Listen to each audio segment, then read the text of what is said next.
The Mandalorian and Grogu movie was so close to greatness. When I started watching this movie, the first 30 minutes absolutely drew me in. I couldn't understand the hate online at all. I was genuinely sat there going, maybe Star Wars fans are just far too negative. And then we got past the 30-minute mark, and this movie fell off a cliff massively and got worse and worse and worse. We're going to dive into this video what was good, what was bad, what I would change. And first off, we're going to dive in with the good. So, what was great about this movie? Because it wasn't all doom and gloom. The initial 30 minutes were really fun, really exciting, and did a great job at investing me into this movie. Of course, it did fall off a cliff later on, but what were those things that were getting me off my seat initially? Well, for me, and probably the most important thing I want to see in these kind of movies, these Star Wars movies, these Star Wars TV shows, is it built the universe really well. It built the Star Wars mythos out, the Star Wars lore. We got to see the current state of the Hutts. We got to see the New Republic hunting down remnants of the Empire. We got to see a little bit what the Empire was at. We got to see droid mercenaries within this movie. It was just really good at kind of developing the general world of Star Wars, and that was great to see. That's something I need to see more in Star Wars movies and Star Wars TV shows. I think it's something that Star Wars has lacked. You know, it's constantly gone back to the same planets, the same characters, whereas this movie, while it didn't introduce a new whole host of characters or anything, it did manage to like give us little tidbits on some lesser known characters, or characters that haven't been as prevalent within the Star Wars lore in a long time. So that was really, really cool from my perspective, to be quite honest. The droid mercenaries especially were just absolutely awesome. I was so happy to see them in this movie. I thought that was just absolutely sick. And if I was going to pick like my top three favorite things in this movie, the droid mercenaries might be number one or number two. They were just really, really cool add to this movie. On top of that, the action was fantastic. You genuinely felt like Mando was just this absolute badass, just taking names left and right. And of course, there was a lot of complaints online about Mando being too strong. But for me, I want to see the main character or the badass we're meant to be following be able to take on 20, 30 guys.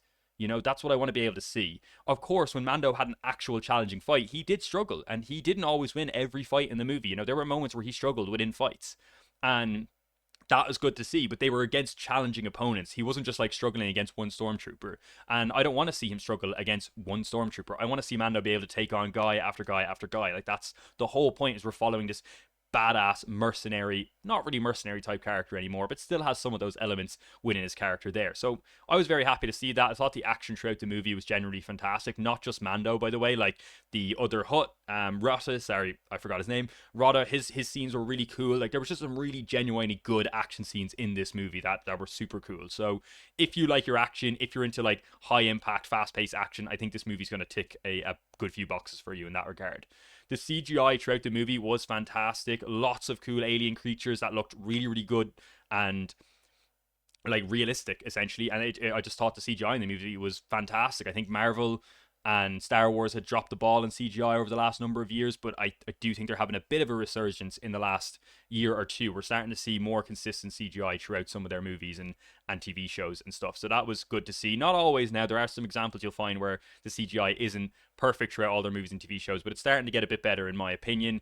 Of course, there's going to be someone who's going to be able to like slow down a certain scene in this movie and find a moment where the CGI wasn't 100%. But when I was watching it on the screen throughout the whole, 2 hours of the movie, there wasn't one moment where I went, oh, that CGI looks shit. There were one or two moments where I went, oh, that wasn't great. But 90% of the time, 95% of the time, I was just like, wow, this feels like I'm sat, this feels like this could be real. And that's what you need to deliver with your CGI. And I think the movie did that throughout. The final thing this movie did really well was develop the scenes that the movie was taking place in. And by that I mean, when Mando was heading to the Hutt planet, just for an example, he hopped on a ship. His ship left the planet. He went into hyperspace. He came into the other planet's orbit. He was then escorted by two enemy fighters. He then landed. He got off the ship. He walked towards the palace. And while all that was happening, we were getting to see the Hutt planet. We were getting to see the droid mercenaries. We were getting to see their defense systems. We were getting to see the wildlife on this planet. And that happened multiple times in this movie where, when he was approaching a planet or when he was in a scene, they just let you sit in that scene, let you see the world around him, around the character. Because I think a lot of Marvel, DC, Star Wars producers forget that you need to make me believe that this universe exists. It's really important to do that. Yes, I know Star Wars is not real. I'm not delusional. But you need to convince me that I could believe it's real. And that's only done when you let me sit in the scene, when you let me see the world, when you let me see what's going on. When he was walking through the Hutt Palace, there was like Hutts like sliming their way out of like tight spaces. And it was gross and disgusting, but it was like, yeah, I could see a Hutt doing that. The movie did a brilliant job for most of the movie. There were moments where this didn't happen, but most of the time feeling like that scene could have actually happened somewhere in a Star Wars universe. There were moments now, again, where it fell back into the old trope that I have a huge issue with in modern movies and TV shows of just going scene A, scene B, scene D, CC. I just went the wrong order there. But anyway, point is just rushing through the scenes and not letting us sit in the scenes at all as a character. I think the first 30 minutes, hour of this movie did a brilliant job of letting us sit in scenes, and then it just, again, as we talked about earlier, started to fall off later on in the movie, and I will discuss that in the negative section, which we are going to run into now. So where did it all start to go wrong? Well, I could probably pinpoint the exact moment I kind of rolled my eyes in this movie, and then from that point on, this movie just went down and down and down. And that is when they introduced the character Rata, who is Jabba the Hutt's son. Not that he was in the movie, that wasn't the issue. He was really cool in the movie. The voice acting for his character was awful, and it wasn't just him. Throughout the movie, aliens felt far too human. It felt like everyone knew they were in a movie when they were speaking. It was, the dialogue was awful from these characters. Not only their voices, like their voices just felt far too human. And I know Star Wars aliens have always had human voices, but like it genuinely felt like I was just having a chat with someone down the pub, and not like I was watching a fucking movie with a fucking alien slug talking to me. You know, it just didn't develop itself well at all. Another major concern I had in this movie, and I could see it online was one of the major concerns. Grogu, it's like they just forgot that they developed Grogu as a character in the last 3 seasons in The Mandalorian. Like, he was just cute, and that was it. He had, like, no real threat throughout the movie. He's multiple times, he's like a liability. And we've seen Grogu kick serious fucking ass. You know, serious ass throughout the Mandalorian, TV show. And he just does nothing in this movie at all. Like, for like 99% of it. It's awful. Like, it's really, really bad. And that was something that was consistent from minute one, by the way. That was something I was seeing from minute one. And it's probably the only bit of the first 30 minutes that I was really, really frustrated with, where I was like, Jesus, I was seeing it with my girlfriend, and she's laughing at every cute Grogu scene, which is totally fine. Like, some of the scenes were genuinely funny. It was some of those moments that I kind of remembered from The Mandalorian season 1, where you were like, oh, look at this cute idiot. But that was the problem. It was Mandalorian season 1 comedy. But Grogu's developed as a character. You can't just have every scene be him be a cute moron trying to eat something. That just runs out of laughs at some point. And again, from my girlfriend who hasn't seen The Mandalorian, isn't exactly interested in Star Wars all that much, for her, it ticked her box, and it felt like that was the problem with this movie. It was ticking the box for people who didn't care about Star Wars. It also fell into some really just poor writing tropes. I mean, this is what I mean by once they introduced his character, it wasn't necessarily that his character ruined the movie, Rata. It was just that once he was introduced, it's like the entire plot got forgotten. And like characters were just doing things that I just felt completely out of character and like just for the audience. Like the bad guy just monologues to Mando his evil plan to kill Rata. He doesn't know Mando. He doesn't know Mando's going to agree with his plan. He just fucking just explains his plan to him. I'm like, I hate when they do this in movies when the bad guy's just like, let me just tell you my evil plan. I think in certain movies, like Thanos is an example of a character that would monologue his evil plan because he's inevitable in his eyes. Like, that's the type of thing he would do as a narcissist. This guy was just like, hey man, no, I'm just going to tell you my evil plan and you're going to come along with me, I guess. It just was so lazy, and like that continued throughout the movie. Like from that point on, the entire movie just stopped making sense. There was a big massive monster fight scene which had some really cool action scenes, but logically made no sense. Multiple times I see Mando kill a guy, like kill one of the monsters he's fighting, like he put a sword through its head, and then the monster just appears later with no sword in its head, fighting away just fine. It's like they forgot which monsters they killed, they forgot which monsters died. It just got ridiculous. Like I was just sat there like, wow, what happened to this movie? Like literally 20 minutes ago you guys were doing amazing, and now you've just fucking forgotten everything you've written. It was so frustrating. So at this point in the movie, Mando is trying to get Jabba's son, Rata, back to his Hutt family, and then that Hutt family will give him information on certain remnants of Empire leaders, and that is essentially the plot right now. Conveniently, Rata just knows exactly who the leader is of this Empire gang that Mando is trying to take out. I mean, very convenient. That was really lazily written. They go to this guy's house, and this is where it just gets absolutely ridiculous. They go to this house, Mando and Zeb are scoping it out, and they're like, wow, there's a lot of stormtroopers here. We're not going to be able to break in here. Like, this is going to be impossible. Cuts to the next scene, and Mando is in the room with the evil Empire guy named Johnny, by the way, just in the boss's lair, just in his room. I was just like, what happened? You just established like 30 seconds ago that this was going to be really, really hard to do. It then cuts to the next scene, which has Zeb, in all fairness, doing a really cool action sequence, kicking the shit out of like 20 stormtroopers, just working his way through the house. But again, how did Mando go from standing, hundreds of meters away from the house looking at it going, God, that's going to be tough, to, oh, I'm just in the room now? This was what I was talking about before about skipping scenes and not actually showing what happened, and then just expecting me to just believe that something happened when you just established that this thing was going to be difficult to make happen. It was really, really stupid, really dumb, really lazily written, and it's my least favorite scene in the whole movie because it was just like incompetently written. It's like, why even have the scene saying it's going to be hard to get into the house if it's not going to be hard? Just don't say it. Just be like, this will be easy, and then just have them get in there. Like, and then like it's still lazy, but at least it's like it's lazy and it makes sense. Again, this was just continuing, and like this, as I said, as the movie went on and on, it's like they just didn't care about the plot, they didn't care about the writing, they didn't care about anything. Essentially, is how it started to feel.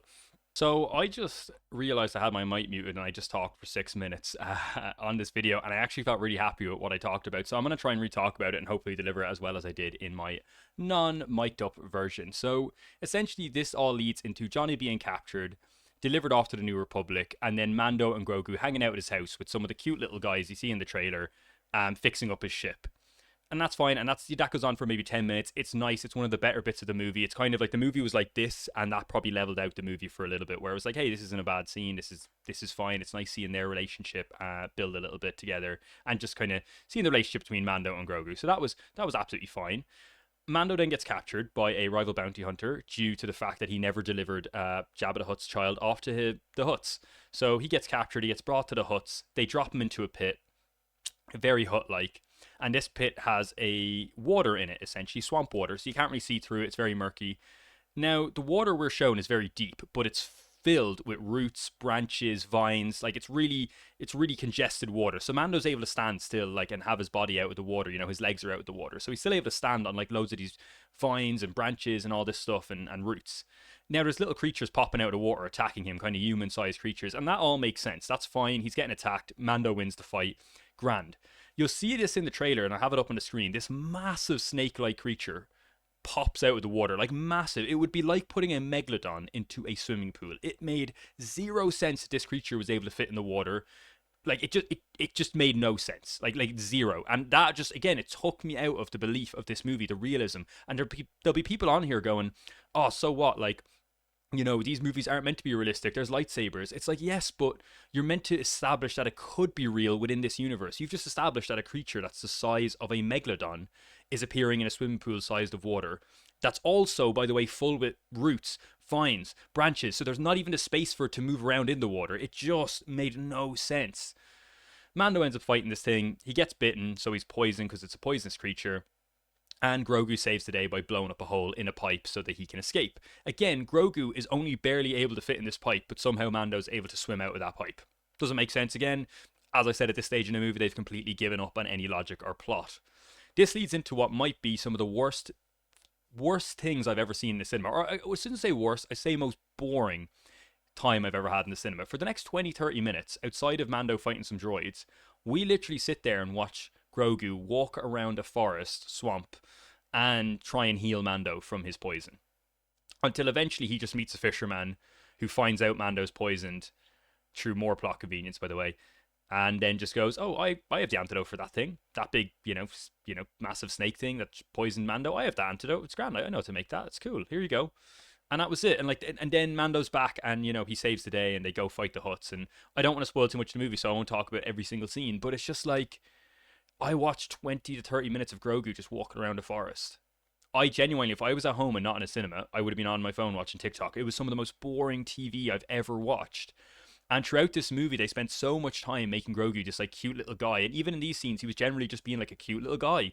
He never we never got to see like Grogu as a threat. Like, he didn't really do anything to be a threat. It was just cute Grogu for the whole movie. Even in the 20-30 minutes of him just walking around the forest, 90% of it was just cute Grogu. It was awful. It was really, really bad. And it's such a shame because the movie started out as probably like an 8 out of 10, 7.5 out of 10 for me, and then worked its way all the way down to like a 5, 5.5. That's genuinely how I feel after leaving the movie. I'm not saying there is an audience for it. My girlfriend who I was seeing the movie with, she quite enjoyed the movie, but she's not a massive Star Wars fan. So I think that says a lot about this movie, It is not for Star Wars fans. That's how I felt about this movie. I do hope you guys enjoyed this review. Again, I could talk about more scenes that I didn't like, but I don't want to spoil the entire movie. A lot of what I talked about is in the trailers. What I recommend go to see in the movie. Look, if you do like Star Wars, you might get some enjoyment out of it, but Yeah, I would probably just wait for it to be on Disney Plus, honestly, and save your 10 or 20 or whatever it costs for you, or dollars, whatever it costs for you to actually go see a movie in your area. Hope you guys enjoyed. Please leave a comment if you disagreed with anything I said. Maybe you think I'm talking shit. Or please leave a comment if you liked what I said. And do subscribe. We're trying to hit 10 subscribers. This is the second video on the channel. We are a little bit late dropping this review from when the movie came out, but future movies that are in the genre of Marvel, DC, Star Wars, I will be more on the ball with for the upload. So best of luck, guys. See you later and enjoy your day.